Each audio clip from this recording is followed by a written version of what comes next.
老婆的微信头像突然从卡通换成了性感自拍，我开始觉得不对劲。直到那天，我在她的健身包里发现了一件蕾丝内衣，上面还沾着不明痕迹。我决定跟踪她，看看她每晚健身到底在做什么。没想到真相远比我想象的更狗血。老婆的微信头像是个卡通人物，我笑她30多岁了还这么幼稚，她却嘲讽我不懂事。最近她却突然将所有社交账号头像全换成了性感照片。我开玩笑问她是不是有第二春了，她却红着脸支支吾吾说我疑心病犯了。后来我想通了，这一定是跟她最近忽然爱上健身有关。我下班回家时，周宇正在洗澡，浴室里传来她模糊不清的声音：江淮，外卖在微波炉里，你自己热一下，晚上我要去健身，就不在家吃饭了。我一边答应着，一边溜进了卧室。他的手机正放在床头柜上充电，我小心地拿起来，输入密码解锁。我循着一颗星快速地翻看了他的微信，所有的聊天记录都很正常。正想打开其他社交软件时，淋浴间的水声停了下来。我急忙将手机放回原处，装作在衣柜里找衣服的样子。1分钟后，卧室的门开了，周宇披着湿淋淋的头发快速走了起来。他拔掉充电器，怀疑地看了我一眼，见我神色如常，才舒了一口气，脸上堆起笑容，用甜得腻死人的声音说：老公，今晚教练给我制定了新的锻炼目标，所以可能会练得晚一点。等会儿你把家里卫生打扫一下，衣服也要洗了，晚上就早点休息，不用等我。说完，他在我脸上亲了一口，扭着腰去衣帽间化妆了。我坐在床上，打开微信，开始翻看周宇的朋友圈，越看越觉得心凉。结婚1年多了，周宇原本并不热衷于发朋友圈，甚至微信头像都是用的卡通人物。以前我笑他一把年纪了还装可爱，他还鄙视的说我不懂时尚。可最近，他的微信头像忽然换成了一张性感的自拍照，甚至朋友圈也更新的勤快了起来。他最近发的全都是对着镜头搔首弄姿的自拍照。我旁敲侧击地问过他，他却瞪圆了眼睛说：我不趁着自己尚有几分姿色的时候发点自拍，难道等着年老色衰没人看了再发吗？直到那天，我开玩笑地问他是不是有第二春了，他红着眼支支吾吾地否认，我才惊觉不对劲。仔细想想，他的一切改变都从3个月前和同事一起拼单办了张健身卡开始。怀疑的种子一旦种下，就很容易生根发芽。我走到衣帽间门口，故意摸着自己最近略有些发福的肚子，唉声叹气道：周宇，我最近好像也胖了不少，要不我也跟你一起去健身。他捏着口红的手一顿，有些紧张地开口：我办的健身卡是做活动时跟同事拼单的，你现在去的话价格太贵了，等下次有活动我再带你去吧。好了，我要来不及了。他随意涂了几下口红，抓起包包推开我出了门，慌张的表情和嫌弃的语气让我的心沉入了谷底。想到前2天我在他健身包里翻出的东西，我再也坐不住了，决定跟着他一探究竟。老婆慌张的表情和嫌弃的语气让我的心沉入了谷底。想到前2天我在他健身包里翻出的东西，我再也坐不住了，决定跟着他一探究竟。2天前，周宇健完身回家，刚洗完澡就被他妈一个电话叫走了，健身包也扔在浴室的角落，忘了收拾。我拖完地走进浴室，准备帮他把包里的衣服拿出来洗洗。一顶若隐若现的绿帽子浮现在我的头顶，为了不打草惊蛇，我忍着恶心将内衣塞回包里，还特意整理了一下，恢复原样。周宇回家时，我正坐在沙发上心不在焉地看着电视。他脚步匆匆地走进浴室，在里面待了很久，才若无其事地提着健身包出来。见我盯着他，他脸上带着难以掩饰的慌张，下意识地将健身包藏在身后。答案已昭然若揭，可我仍抱着侥幸心理，想先自己探查一番。我强行压下想探派的心，装作若无其事，起身回了房间。在我身后，周宇长舒了一口气。我和周宇是相亲认识的，毕业以后我一直忙于工作，总想着先立业再成家。一晃就30好几了，我妈着急拉着我去相了几次亲，我都不太满意。直到遇到周宇。周宇外形条件不错，又是一名教师，按理说应该不难找对象，只是他家里有一对吸血鬼父母，还有一个蛀虫弟弟，而他又是不折不扣的伏地魔。在我之前，他谈过好几个，都在了解他家情况后选择了分手。刚和我在一起时，他故意隐瞒了自己的家庭情况，双方父母又催得急，短短3个月我们就领证结婚了。结婚后，他的问题才慢慢暴露出来，每个月他都会以各种理由找我要钱，拿去贴补他爸妈和弟弟。好在我奋斗多年，如今每个月稳定收入大概在5万左右，手里也有不少存款。想着既然结婚了，他的家人能帮衬一把就帮一把。我对他贴补娘家的事也睁一只眼闭一只眼，次数多了，我觉得每个月打钱也很麻烦，索性给了他一张20万的卡。本想着这20万怎么着也够他花1年了，可没想到仅仅4个月就被他挥霍一空。3个月前，他提出想让我拿出50万帮他弟弟在市里安结一套新房，我想也没想，便一口拒绝了，并且明确告诉他以后我不会再给他钱贴补他娘家。他跟我大吵一架后摔门而出，当晚更是留宿在同事家里，一直到第2天晚上他才回家。那天晚上，他难得的十分主动，情到浓时他勾着我的脖子，撒着娇对我说：老公，我想通了，之前都是我不对，我不应该只考虑自己家人，不考虑你的感受，以后我不会再拿你的钱贴补他们了。对了，今天我特意办了张健身卡，以后会好好锻炼身体，争取早日替你怀上宝宝。我激动的将头埋在他的颈窝，更是当场承诺，如果她怀孕了，我会再给她一张30万的卡。他的眼睛亮晶晶的，那晚也格外卖力。说来奇怪，自从那天之后，他真的没有再找我要过1分钱。我躲在窗帘后，看着他走出单元门，朝车位走去。我迅速戴上口罩和帽子，换了身衣服下了楼。远远看着他的车驶出小区，我也不再迟疑，打了个出租车准备跟上他。远远看着老婆的车驶出小区，我也不再迟疑，打了个出租车准备跟上他。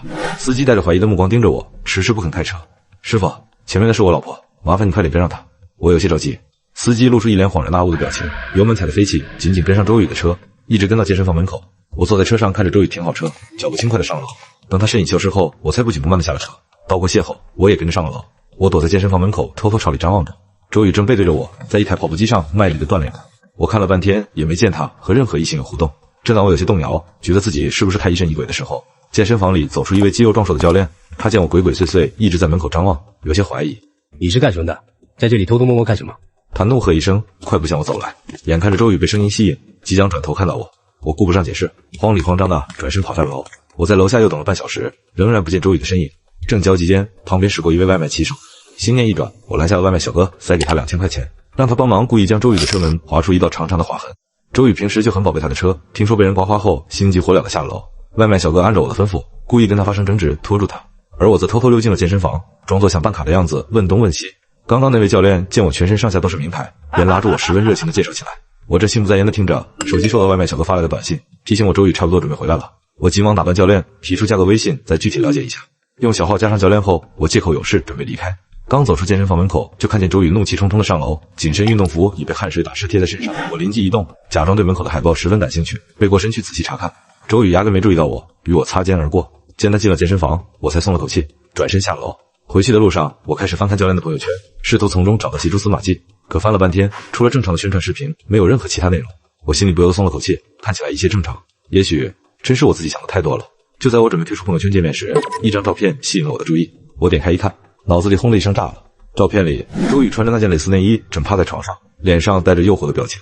我点开朋友圈一看，脑子里轰的一声炸。我将图片保存下来，想要立马发微信质问周宇，可残存的理智提醒我不能操之过急，仅靠一张照片说明不了什么。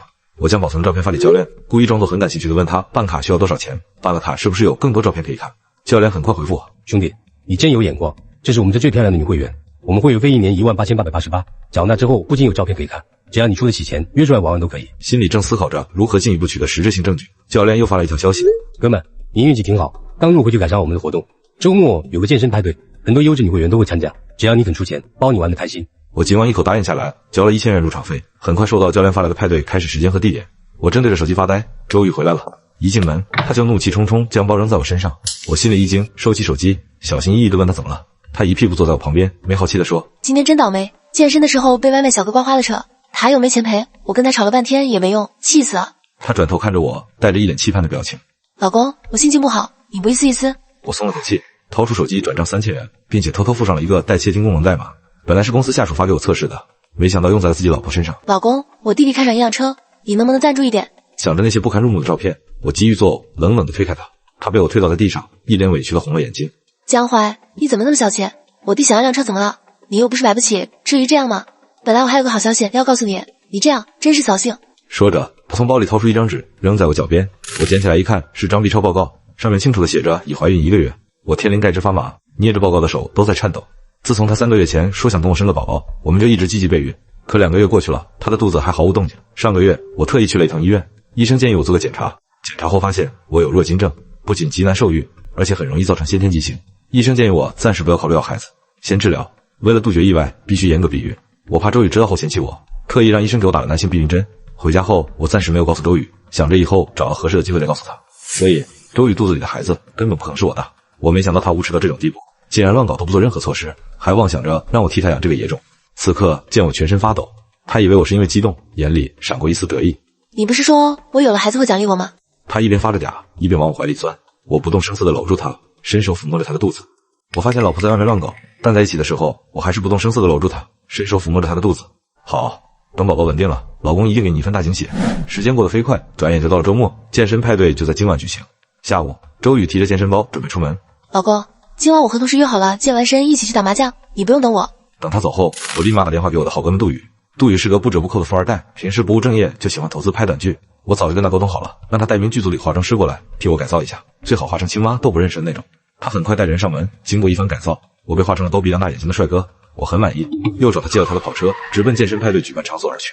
按照教练发来的定位，我开车抵达了一座位于郊区的私人别墅。到门口时，周宇正穿着暴露，端着酒杯在门口和人交谈。见我开着跑车，他小跑着跟了过来。我刚下车就被他蹭在车门上，一脸媚火的样子。帅哥，你这跑车不便宜吧？你长得跟我老公有点像，不过你比他帅多了。我捏住他的手腕，沉着脸问他：你这么不要脸，你老公知道吗？他的笑容僵在脸上，半晌甩开我的手。神经病，都来这玩啊，还装什么正经？他恼怒地骂了我一句，转身就走。教练见状小跑着过来，一脸讨好的笑。哥们，别生气，这娘们就是被捧坏了。没关系，我们还有很多优质女会员，进去看看啊，看上哪个扫码就可以了。我跟在他身后进了别墅，一踏进门，我忍不住倒吸一口凉气。整个别墅布置的氛围极其奢靡，每个女会员胸口都挂着一个二维码，墙上贴满了海报。教练跟在我身后，热情地给我介绍，不论看上哪个女人，只需要扫码。我忍着恶心，随意拉过一个女会员，带着她上楼。进了房间，我催着她去洗澡，自己则坐在床上，打开窃听软件，戴上蓝牙耳机。刚刚我亲眼看着周宇被人带进了房间，耳机里很快传来熟悉的声音。男人喘着气问她：“你说是你老公好还是我好？”周宇娇滴滴的回答：“当然是你好了，他又油腻又丑，要不是看在钱的份上，我1分钟都不想跟他多待。”不到3分钟就恢复了安静。我正想取下耳机，令我没想到的是，耳机里竟然又传来他弟弟的声音：“姐，你说好了要让他给我买车，什么时候才能拿到钱？”放心吧，我告诉他我怀孕了，过段时间他就会把钱给我。可是姐，你这孩子也不是他的呀。周宇嗤笑一声：“在我肚子里的，我说是谁的就是谁的，反正到时候找个理由打掉就行了。”我冷笑一声，关掉软件。我是真没想到，他竟然这么不要脸。结婚以来，我对他可以说十分宠爱，平日里转账红包都是家常便饭。可他不仅没半点感恩，反而费尽心思想着如何从我这里骗钱。事已至此，我对他再也没有半分留恋。我将录音内容保存好，思忖着如何让他身败名裂。女会员出来的时候，我已经走了。刚刚我在大厅里逛了一圈，利用事先准备好的针孔摄像头将现场的视频都拍了下来，包括墙上贴的海报和女会员利用二维码收款的动作。我正准备离开，却被教练带人拦了下来。他一脸抱歉：“哥们，不好意思，我们这个规矩，走的时候要搜身和检查一下手机。”我故作惊讶地捂住嘴巴，趁机将手心里的微型摄像头藏进嘴里，随后交出手机，张开双臂等着他们检查。一番折腾后，他们才放我离开。回到家，我第一时间将摄像头里的视频内容导入电脑中保存好，本想立马去派出所举报他们，但转念一想，单凭我手里的证据也没办法重创他们，我需要一个更严重的罪名将他们一网打尽，不能让这样的组织死灰复燃，继续祸害更多的人。我回忆起看过的照片中，有几名女会员脸看起来很稚嫩，并且明显带着不情愿的表情。我翻出其中较为明显的几张，发给教练，委婉的表示对这几名女生很感兴趣。哥们，你还是看看其他的吧，这几位你就别想了。收到回复后，我连续打了几个问号过去，再三表示我愿意花大价钱，可对方迟迟不肯再回复我，直到我发过去一笔2000元转账，并备注咨询费，对方才支支吾吾的开口。兄弟，我想你应该也能看出来，这个不一样，所以不是你这种级别的会员能碰的。如果你确实喜欢的话，得考虑升级我们的至尊 VIP 会员费会贵一点，并且最少要介绍一名会员才可以。看到他的回复，我气得浑身发抖，这群人可真他妈行，既然他们这么不怕死，说什么我也得送他们一场。我立马发过39999的会费，并承诺3天内介绍新会员入会。转头我就找上了杜宇，他虽然是个纨绔子弟，但正义感还是很强的。听完我的描述，他气得一拳捶在桌子上：“神他妈的健身会所，看老子不给他一窝端了！”他当即在我的推荐下加入了健身俱乐部，并且立刻转账6万元会费。教练乐得合不拢嘴，信誓旦旦的保证最晚后天就给我们将人带来。2天后，教练发来信息通知我们去酒店验货。按照他发来的定位和房间号，我们很快赶了过去。一进门就看见2名女生坐在房间里瑟瑟发抖。我和杜宇怒火中烧，走过去想拉他们起来，可2人吓得往后缩去，嘴里哀求着求我们放过他们。我叹了口气，柔声安抚他们：“放心吧，我们不是坏人，我们是来帮你们的，跟我们去派出所举报他们好吗？”听说我们要去报警，他们明显焦躁不安起来，他们拉住我们，急得眼泪都快掉下来了。“求求你们千万不要报警！” 2人边哭边给我们讲述他们的遭遇。原来这几名女生都是兼职时被人弄晕后强行拍下视频和照片，等清醒后，那群人渣就拿着照片威胁他们，再加上他们本来就是因为家庭困难才出来兼职，所以没一个人敢反抗。最终确定每次带他们去酒店的就是周宇。我和杜宇听得全都发硬，杜宇更是一拳砸在墙上：“妈的，这群畜生，老子一定要让他们牢底坐穿！”我和杜宇再三保证不会透露他们的身份，会将他们保护好。2名女生这才松口答应配合我们的行动。我拿过他们的手机，下载了最新升级的监视软件，不仅可以窃听，还能在不点亮屏幕的情况下进行隐秘的拍摄。到时他们只需要握着手机就能记录下犯罪证据。做完这些，我和杜宇分别给他们转账1万元，并备注自愿赠与，然后将他们送出酒店。我们心事重重地走向地下停车场，准备取车离开。没想到刚打开车门，旁边一辆面包车上下来几名壮汉，不由分说将我们双手捆住，强行塞进面包车里，而车里正坐着面无表情的健身教练。我和杜宇心里一惊，难道是我们暴露了？以他们的手段，恐怕我们很难有好下场。见我们脸色不好，教练扯动嘴角笑了一下，看着他皮笑肉不笑的脸，我们更加害怕了。2位别紧张，是我们老板要见你们，都怪我手下的人行事粗鲁，你们可别见怪啊。说着他挥了挥手，面包车平稳地驶出了停车场。一路上我们都心惊胆战，脑海中幻想了无数杀人灭口的画面。大约颠簸了半小时左右，面包车停在了一栋乡间别墅前，我们被人拖下了车，有人上来替我们松了绑。正思考着如何脱身，别墅的门从别墅里走出来一个面带笑容的男人，我和杜宇一看，放下心来。这人我们认识，是当初大学的时候的室友秦风。不过这人心术不正，早在读书那会，他就整天琢磨着捞偏门。我和杜宇跟他关系一般，毕了业更是多年未曾联系过。同学会时听人说过，毕业后他就傍上了富婆，后来靠着富婆开了家健身房，据说生意不错。可我们怎么也没想到，他竟然干出这样禽兽不如的事来。见我们愣在原地，秦风大笑着走过来，给了我们一人一个熊抱。他低头看见我们手腕上的伤痕，当即变了脸色。秦风冷冷地回头看着站在身后的几名壮汉，沉声说道：“我让你们将两位请过来，你们给我把人绑过来，是不是活腻了？”几名浑身肌肉的壮汉吓得跪在地上，用力地扇自己巴掌。没多久，几人脸就被扇得肿了起来。我和杜宇对视一眼，浑身发冷。以秦风现在的势力和手段，如果发现我们谋划的事，恐怕我们两个都会死无葬身之地。我们强装镇定，扯出一个比哭还难看的笑脸：“秦风，你小子现在混得可真不错啊！”闻言，他高兴地拍拍我们的肩膀：“前几天我看见你们的资料，一眼就认出是我的老同学。这不，今天我让他们等你们过完瘾，将你们请过来，咱们兄弟三人好好叙叙旧。”说着，他做了个请的手势，将我们请进别墅。这顿饭我和杜宇吃的食之无味。席间，秦风的手机响了起来，他按下免提，一个甜腻的女声传了出来：“老公，你在忙什么呢？我家那头死肥猪不在家，你要不要出来跟我玩玩？”我的心揪了起来，这声音我太熟悉了，正是周宇。秦风漫不经心地吃了口菜：“不了，我在等我朋友吃饭呢，改天吧。你这个小贱人，一天不玩你就浑身难受是吧？”对面嘟嘟囔囔地撒了会椒，不挂了电话。我的喉咙一阵发紧，看秦风神色如常，似乎并不知道我就是周宇的老公。江环，你看我干什么？赶紧吃菜呀！秦风见我只顾着打量他，招呼我赶紧动筷。我干笑两声，埋头吃饭。好不容易挨到吃完饭，秦风又提出去喝点酒。我和杜宇赶忙推辞，见我们实在不想去，他这才作罢，招招手吩咐手下将我们送回去。一直到回到停车场，坐进我们自己的车里，悬着的心才落了地。杜宇正准备发动汽车，我们的手机同时响起了提示音，对视一眼，我们不约而同地拿出手机，是监视软件发来的提示，上面显示对方启动了监视功能。我们打开录屏功能，点进软件查看，屏幕里几名凶神恶煞的壮汉围住几名女孩，为首的正是秦风和那名教练。听筒里传来女孩们的哭声，还有断断续续的求饶声：“求求你们别再逼我们了，我们真的不想去陪他们了。”秦风一脸坏笑的伸手扯住说话的女孩头发，一把将她拉到面前，狠狠一巴掌扇在她的脸上：“你说不想就不想，信不信我把你的照片发到网上，让你的亲戚朋友都来看看你是什么货色？梁总看得起你们是你们的荣幸，他付了这么多钱，你们说不去，那把钱赔给我啊！你们以为自己还是什么好货色吗？都是一群破鞋！”女孩半边脸高高肿起，呜咽着不说话。秦风将她甩到一边，示意几名手下强行将女孩们拖出去。被甩到一边的女孩突然站起身，冲到窗户边，对着正准备上前的壮汉们呼喊：“别过来，再过来我就跳下去！”可没人搭理她。眼看着他们越逼越近，女孩闭上了眼睛。“不要啊！”我和杜宇同时惊呼出声，可没有用。女孩身体后仰，消失在窗户外。几秒钟过后，传来一声沉闷的坠落声。我和杜宇抬起头，两人都是泪流满面，没有丝毫迟疑。杜宇沉默着发动了汽车，一路狂飙到公安局门口。我和杜宇将手机里的材料连同视频一同交给了警察。打开视频时，一屋子警察鸦雀无声，每个人脸上都出奇的愤怒。视频结束后，几乎是全局出动，多辆巡逻车疾驶而出。可赶到现场时，已是人去楼空，除了女孩支离破碎的身体孤零零地躺在楼下的草地里，她的脸上带着一种解脱的微笑。我和杜宇再也绷不住，跪倒在她尸体旁，放声大哭。如果早一点举报他们，是不是他就不用死了？我回家时，周宇正坐在沙发上涂着指甲油，见我进门，他换上一副虚伪的笑容。他起身过来挽住我，将我拉到餐桌旁，指着桌上的产检报告，笑意盈盈地对我说：“老公，今天我去产检了，医生说宝宝已经稳定了。你说的大惊喜什么时候能兑现？”我冷漠地看了他一眼，强压住想打死他的心。行，既然这样，明天叫上你爸妈和你弟一起吃顿饭吧，到时我会亲手送上大惊喜。周宇脸上的兴奋之情溢于言表，他笑嘻嘻地拿出手机通知他爸妈，我则将自己关进了房间，开始剪辑视频。我将剪好的视频发给杜宇，吩咐他明天晚饭时间发布在社交平台上，并且特意嘱咐他到时候花钱买点热搜，又给餐厅打电话定好位置，告诉对方明天我要准备求婚。吃饭途中一定要将摄像头对准我女朋友的脸，将她的表情投射在大屏幕上。安排好一切，我才洗漱完上床睡觉。可一闭眼，我眼前就浮现出女孩惨死的模样，几乎一夜无眠。第二天，我顶着一双熊猫眼去上班，整整一天我都心不在焉。好不容易挨到下班时间，我马不停蹄赶往餐厅。周宇一家已经到了，见我进来，他爸妈满脸堆笑。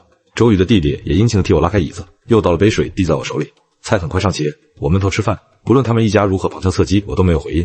等菜都吃得差不多了，我掏出手机看了看，周宇的视频被顶上了热搜第一。我微笑起来，起身接过后，在一旁的服务生手里的话筒。餐厅里人声鼎沸，我清了清嗓子：“各位，耽误大家几分钟，我老婆怀孕了，今天我特意给她准备一份惊喜。”一时间，餐厅里的人都停下筷子，盯着我们，有人带头鼓掌，有人大声祝福着我们。我抬头看了一眼大屏幕，镜头正对准了周宇期待的脸，我笑了起来，将手机里的录音打开，用话筒对准了手机听筒。大喇叭里响起了周宇和他弟弟的对话，所有人面面相觑，很快有人反应过来，不客气地指着周宇骂道：“贱人，荡妇，真不要脸！”越来越多人开始指着他骂起来。周宇整张脸涨得通红，他弟弟起先还一脸不知所措，反应过来后恼羞成怒地冲过来，一拳砸在脸上。我也不甘示弱，反手一个巴掌扇了回去。有人开始朝周宇一家扔吃剩的食物残渣，甚至有位义愤填膺的大妈端过来一碗热汤扣在了周宇的头上。一片混乱中，不知是谁忽然惊呼出声：“快看热搜，这个女的不就是视频里那个女主吗？哇靠，真他妈劲爆！这个女的也太不要脸了吧！”指指点点中，周宇脸色惨白地打开了热搜，才看了一眼就晕了过去。他爸妈赶紧上前护住他，他的手机躺在地上，正播放着他那些不堪入目的视频。我微笑着退出餐厅，我们这个城市不大，今天发生的一切足以让他在整个城市如过街老鼠一般。事情发酵得很快，我还没到家就接到10几通好友打来表示关心的电话，我都云淡风轻地表示我没事。刚到家，我又接到了岳母打来的电话，她在电话里破口大骂，骂我没良心。当初周宇看我老实才跟着我，没想到我心机这么深沉。骂着骂着他又哭了起来，他说周宇气到流产，现在已经送到医院，医生说他以后再也没办法怀孕了。最后他问我能不能不离婚，我差点被气笑了，反问他我看起来就中祥冤大头吗？他见我铁了心要离婚，又说就算离婚周宇也会分走我一半财产。我忍不住笑了起来，我的存款大部分在婚前就交给我妈保管了，而现在我手里只有不到10万。这几个月以来，周宇在我不知情的情况下擅自动用我给他的20万补贴娘家，我随时可以起诉他们追回这笔钱。我不想再听他啰嗦，趁他沉默的时候挂断了电话。这天晚上我睡得十分安稳，隔天起床我就接到了杜宇的电话，他告诉我秦风及其团伙已经被抓获归案，他犯的事情节严重，再加上杜宇动用了一些关系，引起了有关部门的重视，纵使他有天大的本事，这次也难逃法网。杜宇托了关系打听，以他的罪行，最低也是无期起步，死刑也极有可能。后来他被判死刑那天，我和杜宇旁听了整个审判过程，我们忍不住拍手庆贺。